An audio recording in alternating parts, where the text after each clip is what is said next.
A common task in programming, especially in game development, is random name generation. But we don't just want random names, we want names from a specific genre or culture, like Norse Viking names, or Welsh names, or the names of Lovecraftian horrors. So how do we generate names that feel right? Names that feel like they belong in a Viking saga, a Welsh legend, or a Lovecraftian nightmare. We use Markov chain models. Welcome, my name is Terry Soule, and this is Programming Chaos, a channel devoted to fun and interesting programming projects to help you hone your programming skills.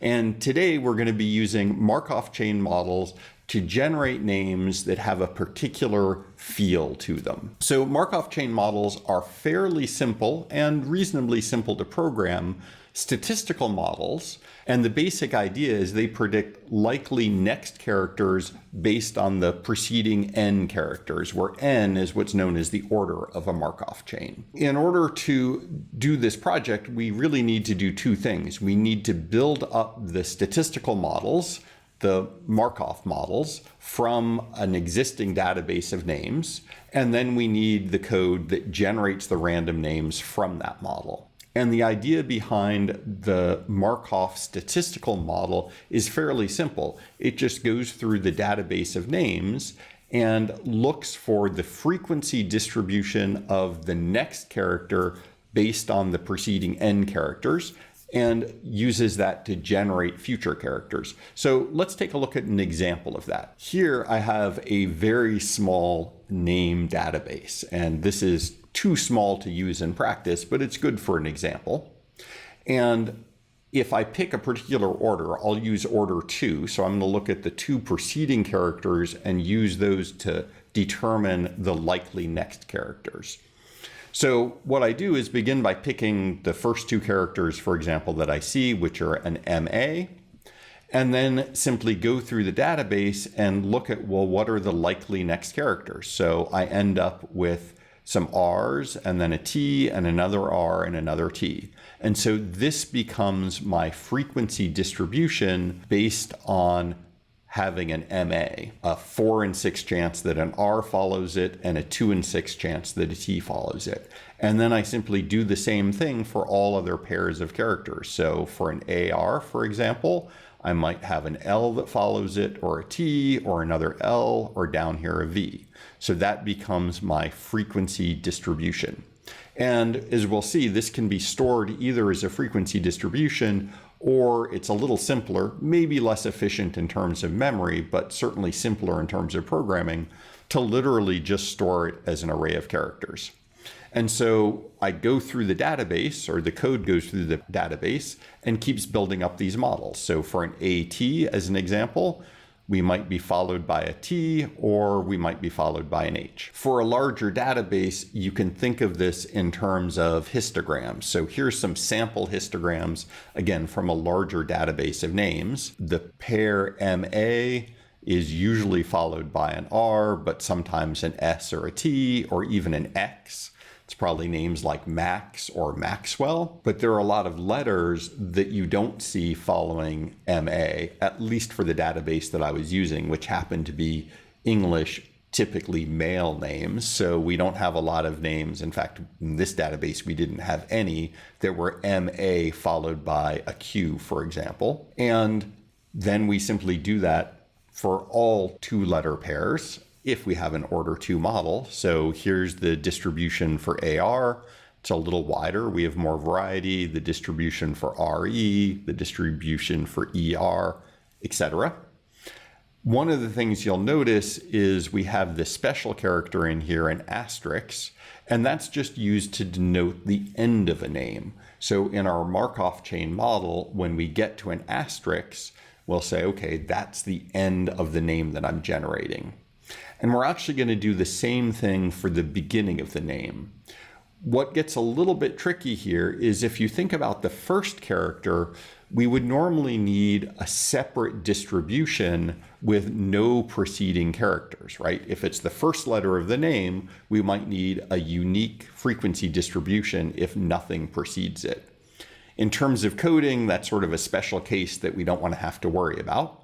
So what we'll do instead is, just like I'm going to add an asterisk to the end of every name to denote the end, I'm going to put n underscores in front of the name, where n is, again, the order of the Markov chain I'm using. So for example, if I have an order 2 Markov chain, I'm going to take my database and I'm going to put an asterisk at the end of the names to denote that is the end, and I'm going to put 2 underscores at the beginning of the name. And now when I want to generate a name, I simply start with the prefix of those 2 underscores. So here's sort of how that will work if I have the frequency distributions. I'd start with the frequency distribution for my 2 underscores. So I'd create a prefix, which was 2 underscores, and say, well, what are the likely next characters? And again, for the database that I'm using, this is the frequency distribution that results. And the most common letter turns out to be a J. That's John's and Joe's and Jerry's. And so in building a name, I would pick randomly from this distribution. And let's say I do, in fact, pick a J. Well, now the 2 characters that I'm looking for are the second underscore and then the J, right? So I started with 2 underscores, but I've added a J. And so now my prefix that I'm dealing with is the underscore J. And here I have many fewer characters to pick from. And not surprisingly, for English names, they're all vowels. And I'll pick one at random. Perhaps in this case, I choose an E. So now I have a JE for my name. And technically, I still have 2 underscores in front of it, but I'm going to delete those because I'm not really interested in them.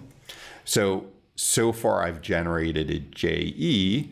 Now, if I look at the frequency distribution of JE, I don't have a lot of choices. It could be an F, an R, or an S. I'll randomly pick an R. So now my name is JER. Now the last 2 letters becomes the prefix that I'm looking up in my frequency distribution. For ER, I've got a bunch of choices. Often that's the end of a name, but in this case, for example, I'll pick an R. So now my name is JERR. And for the next character, I'd have to look at the frequency distribution for 2 R's, which I don't have and I won't worry about. But that's how it's going to work in code. Again, the 2 parts of the Markov chain model is to go through our database and generate all of our frequency distributions. And then once we have them, we'll simply walk through them looking at the preceding n characters to decide what character should come next by picking randomly from this frequency distribution. Before we start the coding, it's useful to think a little bit about the data structures that we'll need. The key data structure that I'm going to be using is a dictionary, actually stored as a hash map. And dictionaries and hash maps work by creating what are known as key value pairs. The key is going to be the n character prefix, and the value is actually going to be the list of the characters that I'm drawing from. So that will look like this. I have my key, which is a string of n characters, in this case order 2, so 2 characters, and the value will simply be an array list of all of the possible next characters. And so my dictionary will have a key MA and the characters that could follow it, a key AR and the values that could follow it, and so forth. So with that in mind as our main data structure, let's begin the coding. I'm going to be doing this project in Java using the processing programming environment, which is a really simple to use environment. It's nice for graphics, although we won't be doing much graphics here. If you're not familiar with processing, you can download it from processing.org for free, and I'll link a video up above that's sort of an intro to processing if you want to get started in it. It's also quite easy to take this code and translate it into the language of your choice. So the first thing that we do need in processing is a setup function. And this is run first. It sets up the program, and typically, amongst other things, it's used to create the window that the program will run in. So I will put that in. There we go. So if I run this, all we get is just a window with nothing in it yet, of course. And now what I need to do is create that data structure that I talked about, the hash map that will map my keys, which are my character prefixes, to my arrays of characters that I want to draw from randomly. So here we go.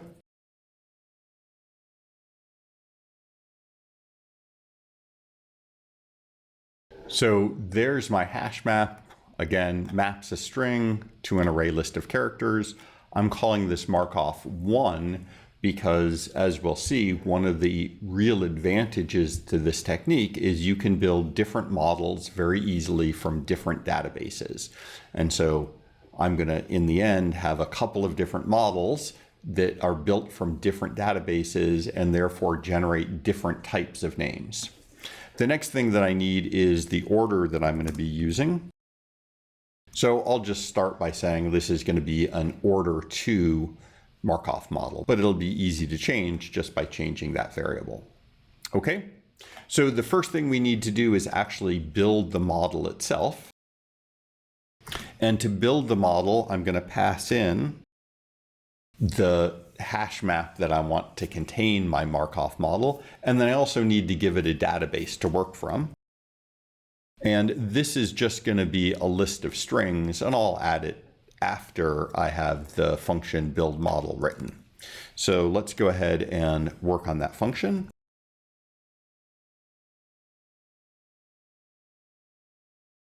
There we go. So we pass in our dictionary and we pass in our list of names that it's going to learn from.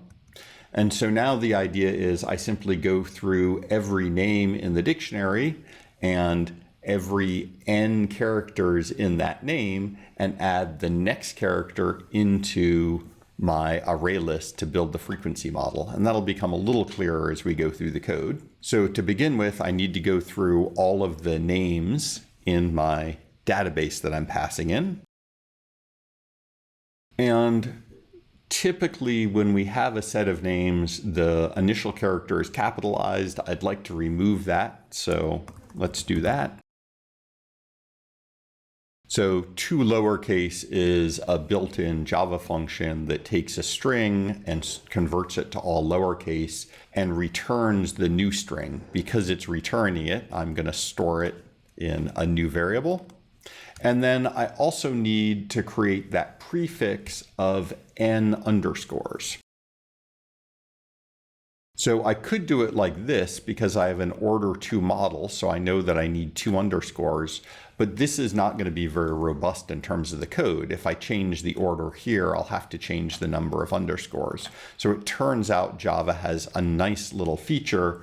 I can say I want that character repeated order times. And so this will give me a string that is order underscores.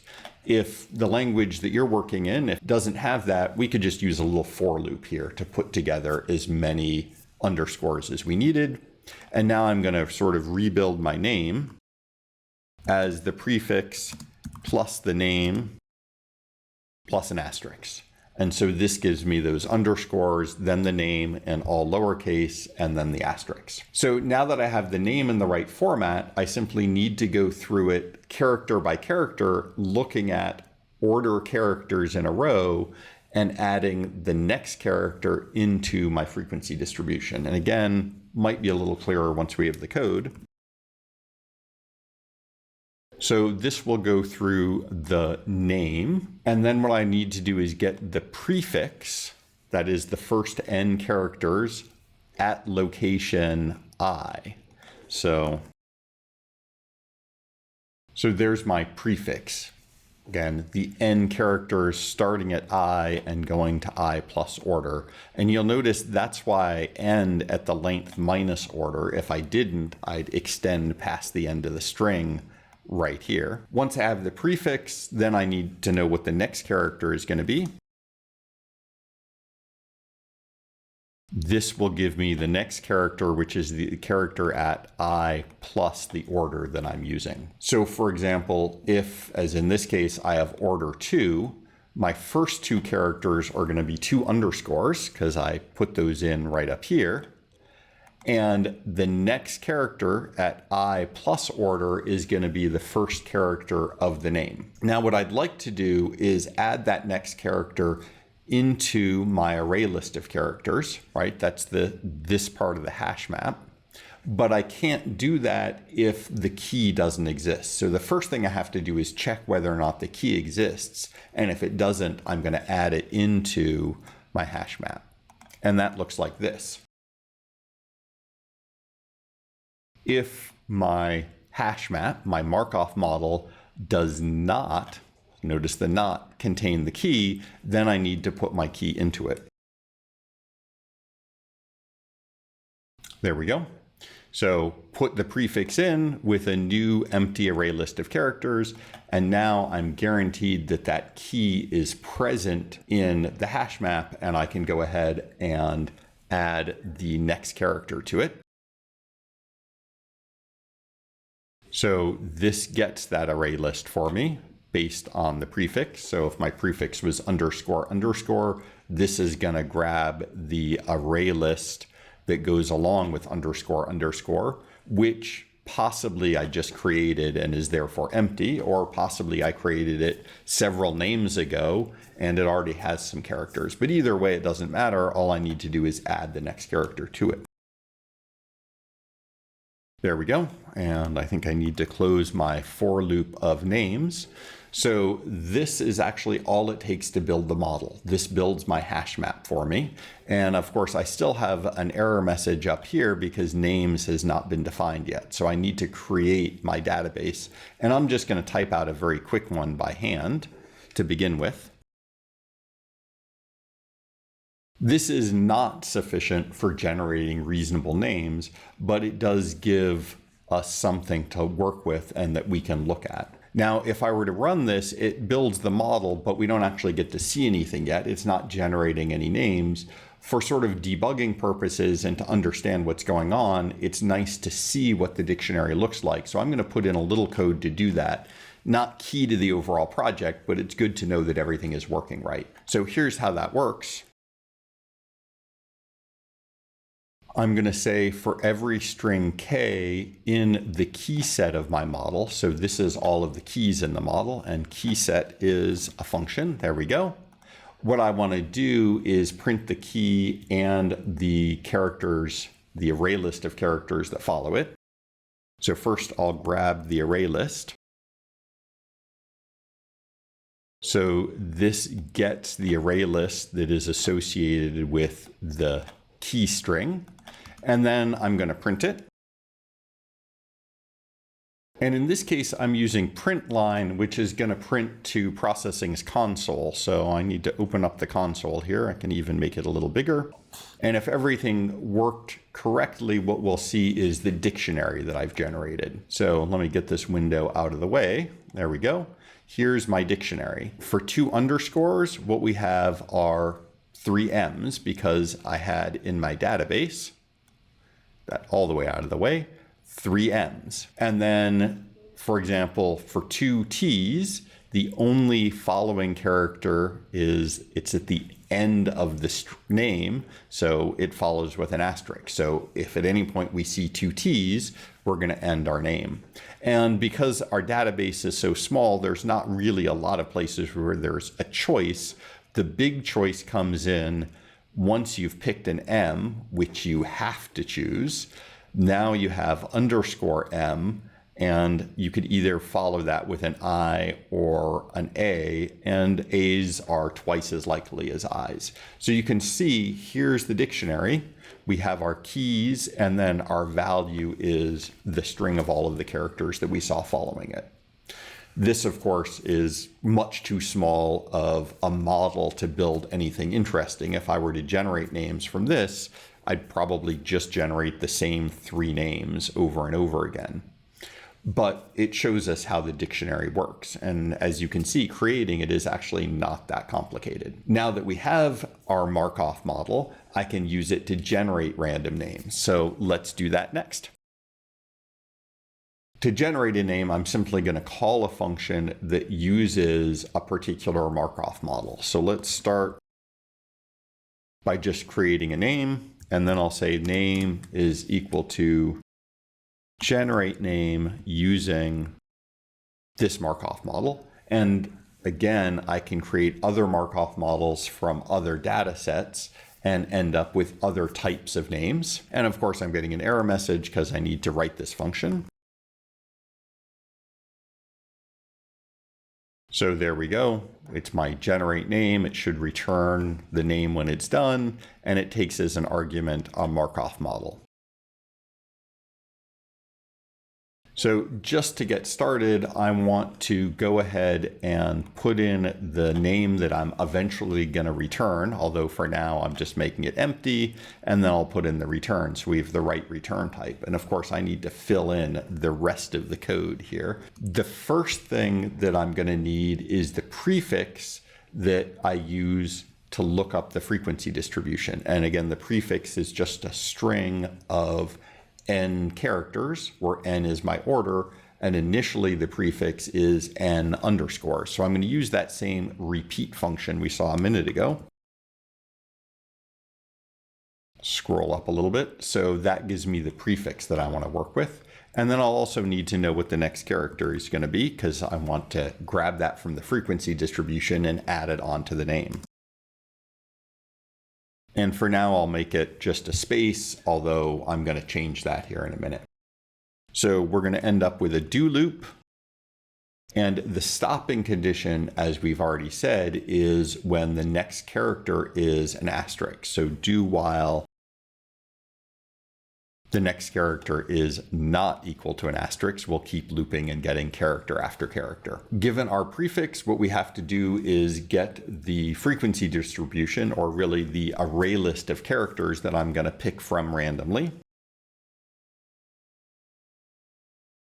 So there we go. I have my array list of characters, which I am getting from the Markov model. And you'll notice this code has shown up several times now, because this is how we get, using literally the get function and a particular key, in this case our prefix. This gives me the array list.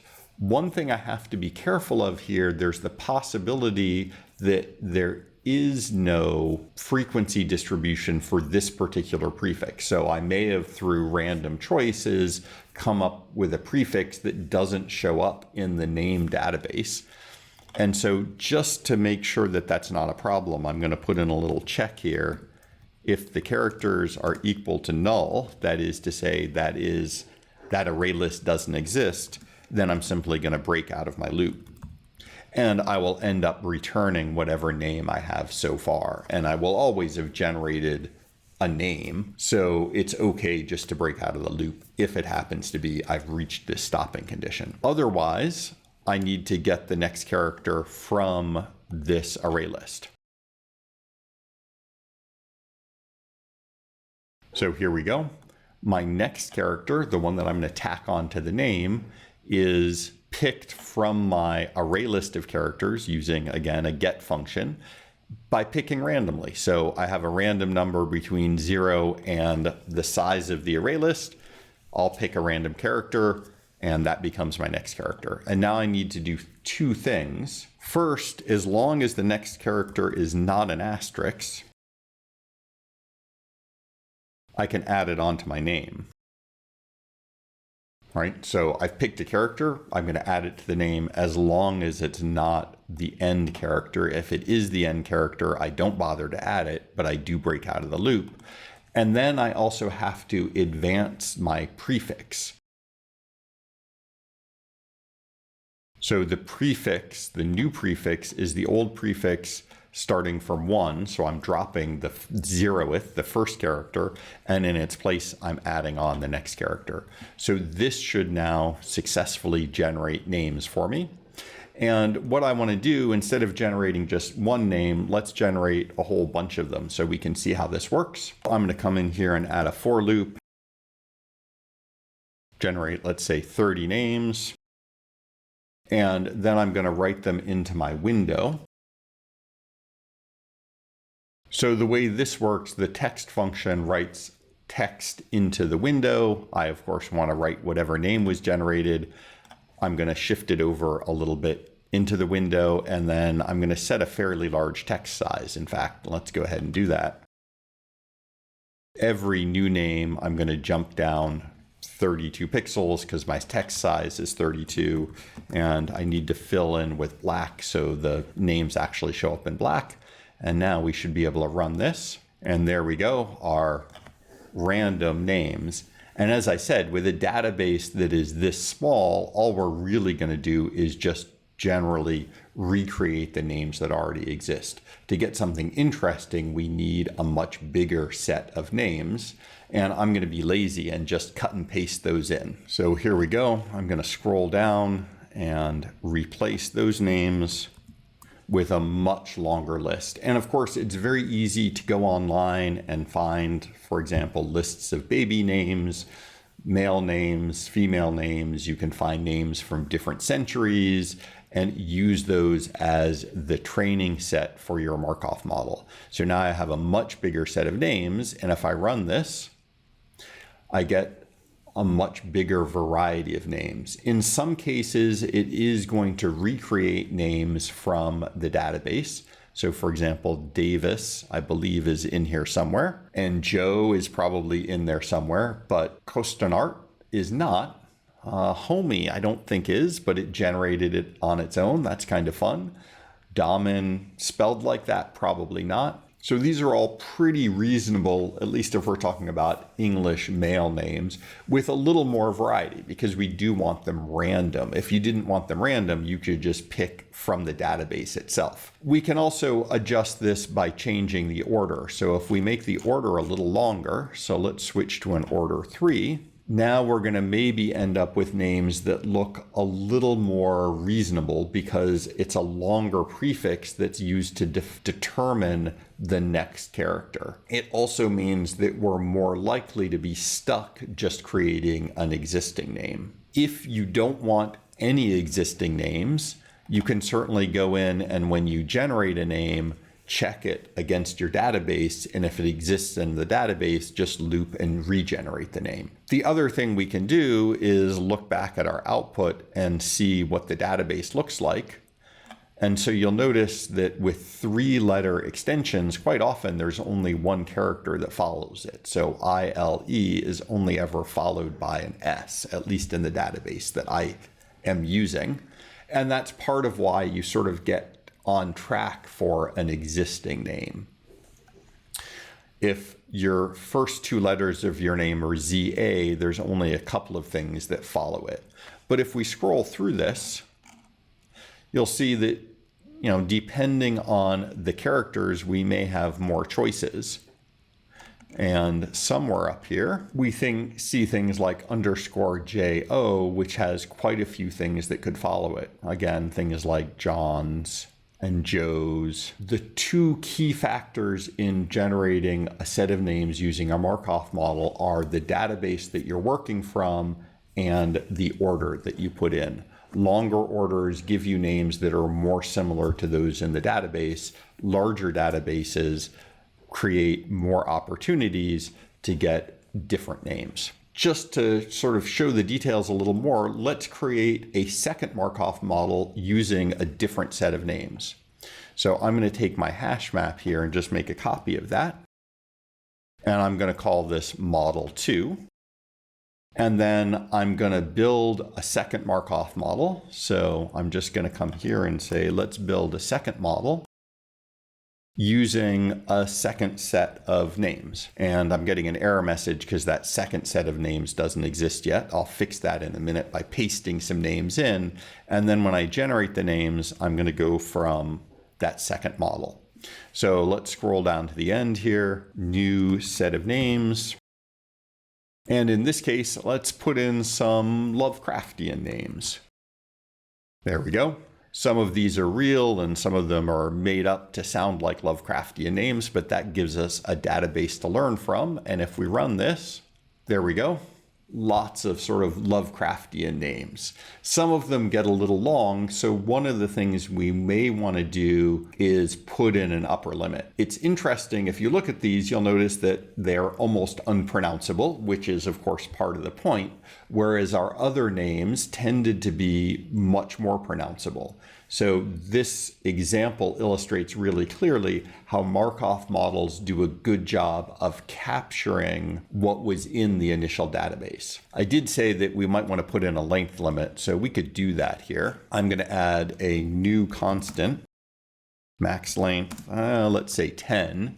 And this you might want to vary. For, say, simple English names, you might want it shorter. For Lovecraftian names, you might want it longer. And all we need to do is when we go in and generate names, we add to our condition while the next character is not an asterisk, and the length of the name that I've generated so far is less than the max length. So there we go, Lovecraftian names that are a little shorter. Again, very easy to generate different types of names from different genres simply by using different databases to learn from, and easy to go online and find different databases to start with, or you can make up your own. If you have, a clan or a family with particular names and you just want variations of those, put them into the code and then it will generate variations of those names. A couple of things about Markov models that are worth pointing out. One is that we're using them in a generative sense to generate new strings that fit a particular pattern. In practice, they're almost always used in the opposite way, to identify whether strings come from a particular family. For example, they're used quite a bit in bioinformatics, where you can take a sequence of DNA and say, well, does this sequence of DNA match the model for a particular type of gene or a particular structure? You can use them to identify, for example, malicious patterns on a network. So does this sequence of packets that are being received over the network, does it match common sequences of malicious packets or not? And the way that's done is simply by taking that sequence of symbols, that sequence of characters, and in a sense, running it through the model and looking at the probabilities. So if I were to take a string of characters that started ZZ and run it through my Markov model of English names, it would say, well, the probability of a Z followed by a Z is 0. Therefore, this is definitely not a English, or at least not a typical English male name. Depending on the sequence of characters, you may not get a 0 probability, but you may get a very low probability saying, oh, almost certainly not an English name, or you may get a fairly high probability saying, yes, this looks like our typical English name. So in practice, that's often how Markov models are used, not as generative tools, but as sort of identifier tools. The other thing that's sort of interesting to note, if you're familiar, and I'm sure everybody is at this point, with large language models like ChatGPT, the basic idea behind both large language models and Markov chains are actually quite similar. The idea is we have a prefix, and based on that prefix, we predict what comes next. In Markov chains, our prefix is a fairly short sequence of characters or other symbols, although it can be longer than the ones we're using.